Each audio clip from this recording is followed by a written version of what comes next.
All right, we're live. Good morning. Good morning. Well, you're semi, right? You're right in the middle of morning and afternoon It's Eastern. almost.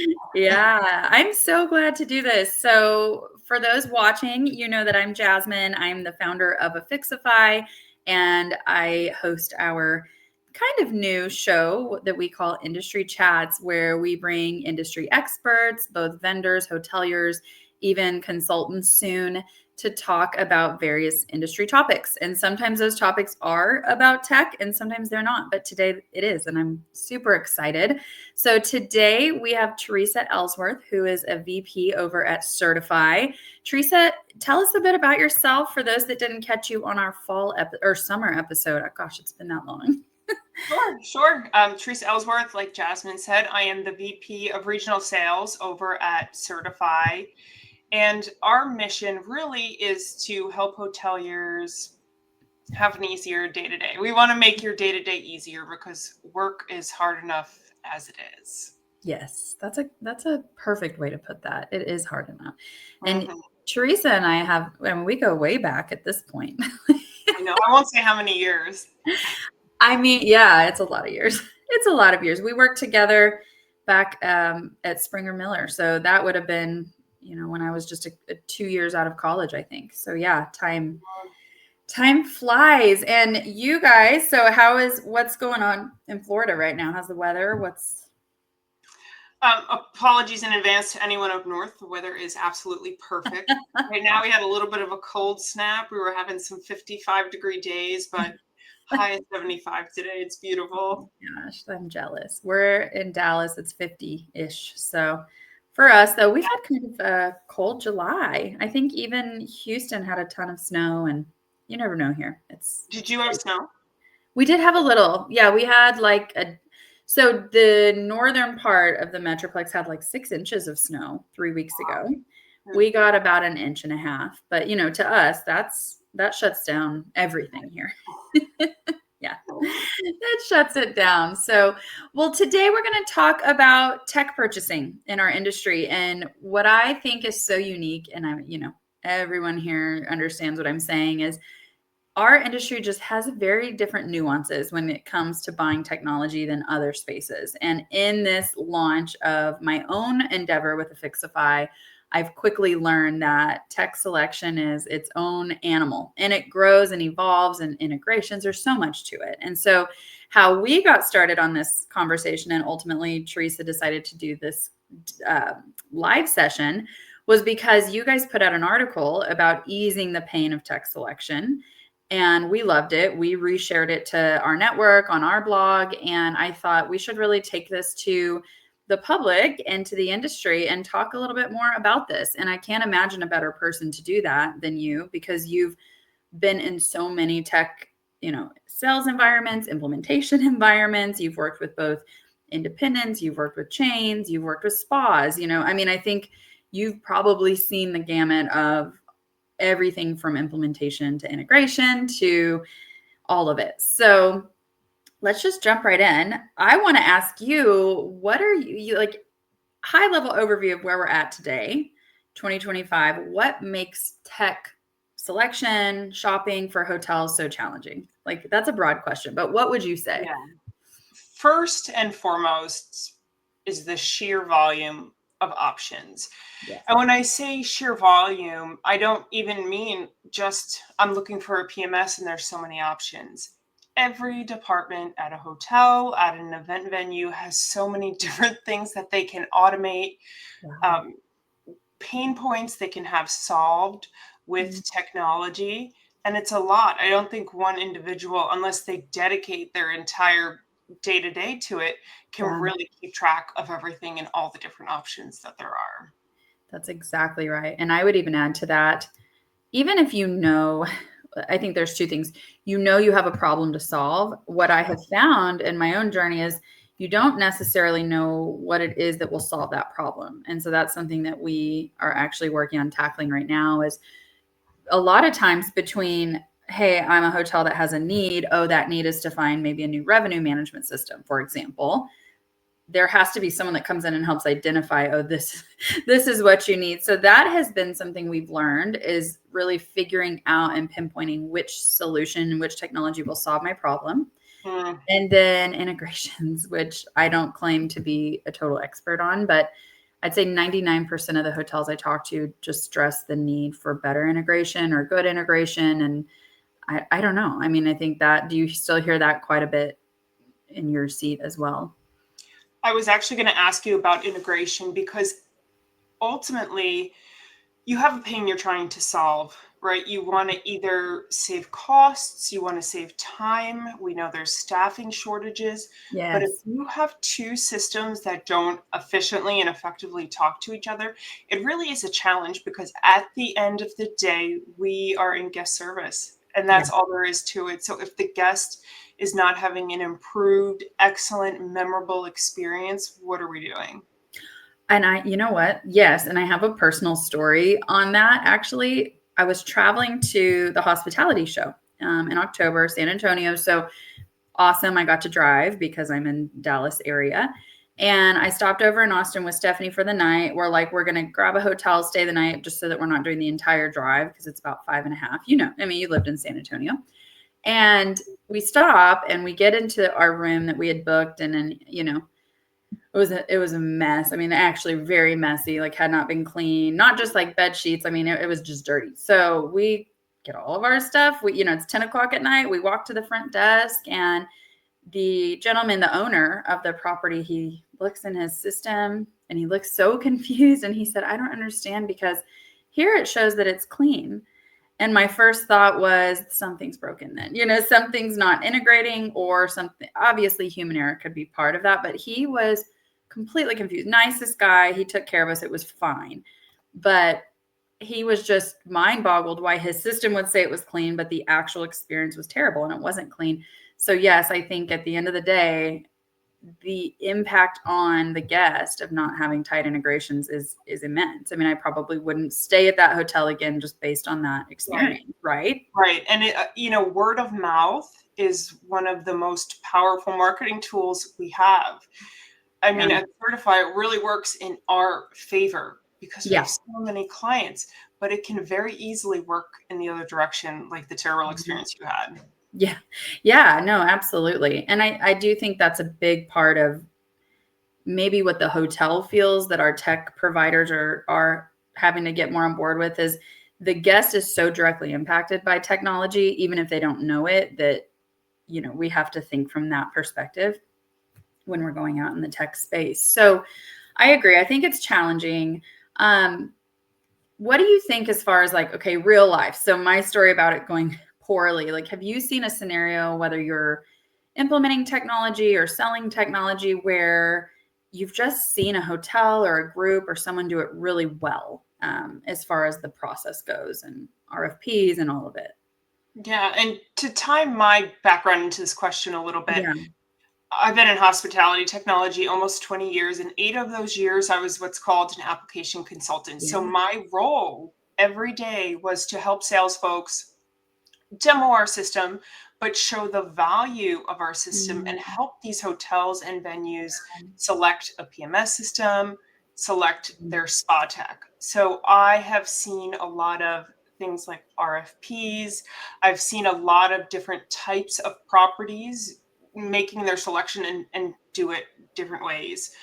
Um, so if I think about like what makes this easier is teamwork. Yeah. First and foremost is So teamwork. true. You really need to identify what is our selection process, how are we doing this, and then identify, maybe it's team leaders, maybe it's not a leader, but it's someone who really understands that department, Yeah. how it works, and what those pain points are, so you can understand how to solve it. It may not be what you're thinking. It may not be those clicks you're picturing in your head based on your Yeah. past experience. You need to be able to step back a little bit and have the right people that can do that. That's so true. And yeah, it starts at the human level. And I also think something I've learned in this process, and I'd love your validation on this, but we have heard a lot about, hey, my department is going to have their specific needs and wants for new tech, whereas the department next door to me, in the office, has a completely different set of needs and wants. And I think making sure we're not making decisions in a silo and that everybody has a say, so that when it does come time to implement the chosen vendor and the chosen technology, it's not like, well, nobody asked me. I think you're Right. spot on with that. Right. And I don't want to say documenting it is important, but to put it down on paper, Yeah. I've heard a lot of properties refer to it as a scorecard. Even an Excel Wow. document you can make yourself and talk about or list out the criteria that's important and have some kind of scoring system so everyone could see on paper why those different decisions were made. Yeah, I think that's brilliant. And it does start at the person level. I mean, our research has shown it takes that process on average is about 10 hours from what we've heard, if not more. I mean, I think it also depends on, typically we're talking to independents and smaller groups. So you get to a brand level. I can't even imagine the time that goes into putting together, requirements like that. It's got to be weeks. And think about resorts, Jasmine. When Yeah. I have maybe a marina at the resort, which has totally different needs Yes. from a hotel, you Yes, kind of it have to does. get creative. And again, it comes back to integration. Maybe I am using two different systems, but how do they talk to each other to deliver that guest experience? Yeah, no, absolutely. It's a big deal. And I've actually talked to, it's been about 5 months ago, I talked to a hotelier that had said, the reason we're now back in the market for new tech so quickly is because we had no time when we made our first round of decisions, and we made some mistakes. I mean, he was very humble about it, right? We made some mistakes, and it's time to go back to the drawing board and take a little bit more time with it. And so what would you say, obviously this process takes time. I have my own thoughts on how to ease some of the pain, of course. That's why my company exists, but we're not here to necessarily dive into that today. In your expertise, like what eases some of the pain in this process? So teamwork is a big one, tight integrations. Is there anything else that you would tell somebody if they called you today and said, Theresa, we're buying a new PMS, or we're looking at your document signature system. Like, how do we make this easier? What would you say? Yeah. Kind of building on teamwork, but talk to your industry colleagues. We have a lot of great events in this industry that bring people together, but I think a lot of hoteliers do feel like they can pick up the phone and call anyone at any other hotel and generally bend their ear about something and ask about their personal experience. And they're Right. not going to sugarcoat it. They're going to tell you the truth and how they implemented it, what's good and what's bad. No system is perfect and will do anything 100% the way you want it to, unless you build it yourself. Yeah. But yeah, you have to get out there and talk to people and kind of process all the different experiences people are having with the different technologies. That's a great point. And I always say that is, there's no one size fits all, because all is very different and very subjective.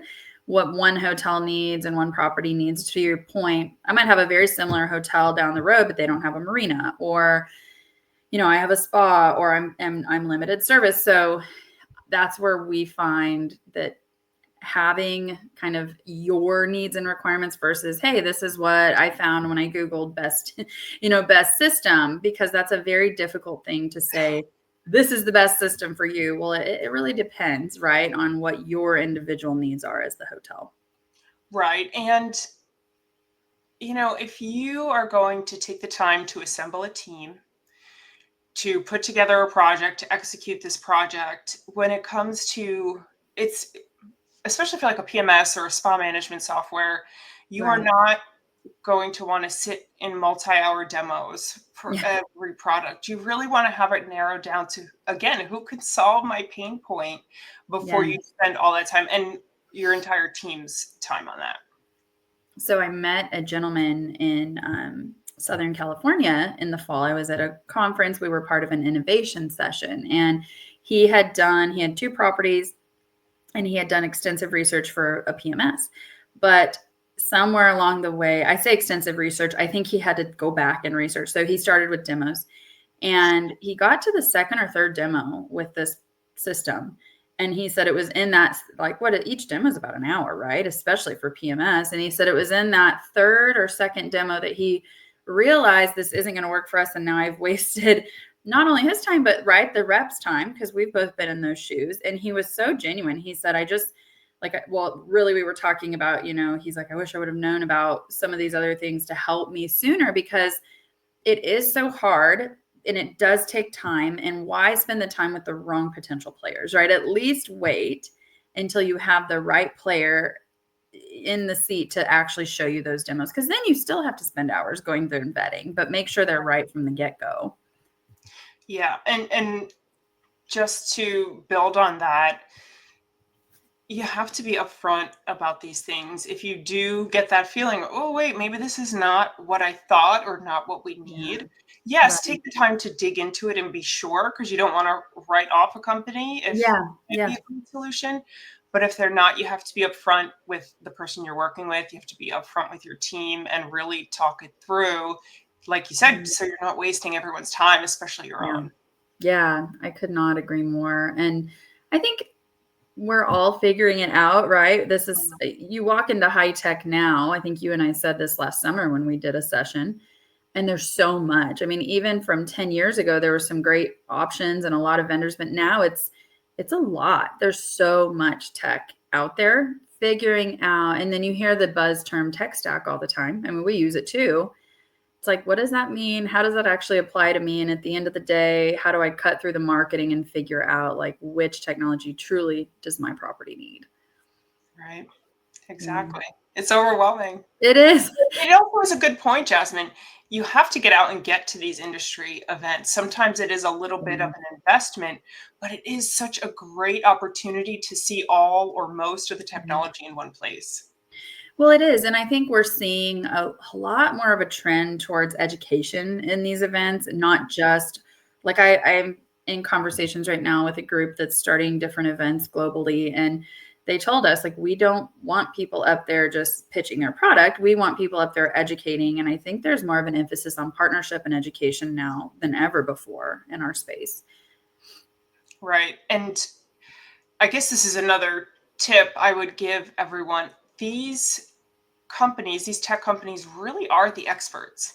They understand the market, they understand the need. You may have a unique need, which could open up a market, quite honestly. Yeah. But you can lean on your vendors to get education and to help you make the decision. Again, it may not be the right vendor in the end, but if you could learn something along the way, you're not wasting your time.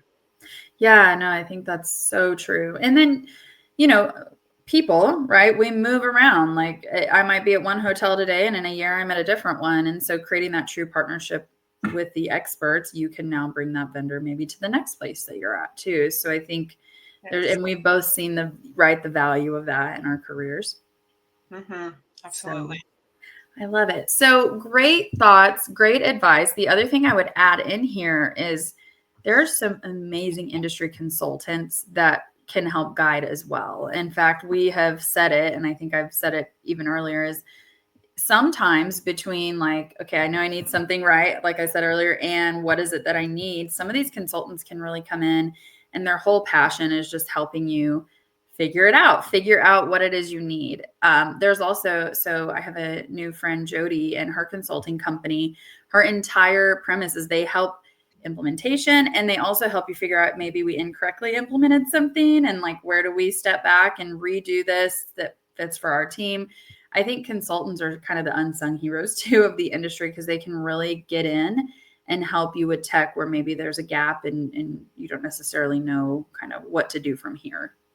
Right. It is pretty powerful. You'll have to introduce me to Jody. I will. I recently met her, and she should be on our LinkedIn Live in about a month too, but I'll introduce you. Great. Excellent. Yeah, she's wonderful. Well, Theresa, if you had to give the audience just one piece of advice when purchasing tech, of everything you've said today, if you had to choose one thing, what would that be? Teamwork. Talk to people, talk to your colleagues, talk to your industry colleagues. I love it. I love it. Well, tell me this, if our audience wants to get in touch with you and hear a little bit more about Certify and what you guys are doing for the industry, how can they find you? How can they reach you? Yeah, I'm on LinkedIn. Certify is linked on LinkedIn. We're pretty active. Also, check out our website, certify.com. We have a resource section where you can go. We have an entire fraud toolkit. We have templates, a lot of information. We're doing blogs all the time, webinars all the time. So we'd love for you to join us. That's brilliant. Okay. Well, when we post the video later and on our YouTube, we'll include some of those links as well. If you've joined us, thank you so much. Hope, thank you for your very kind comment. I don't want to let that one go to waste. So lots of options. Let us help you narrow it down with Affixify. I agree. And Theresa, thank you for your time. It's just so fun to catch up, and I'm always so grateful for you to come join us. So we'll do it again soon. It's a pleasure. Thanks, Okay. Jasmine. Talk soon. Thank you, everyone. Bye.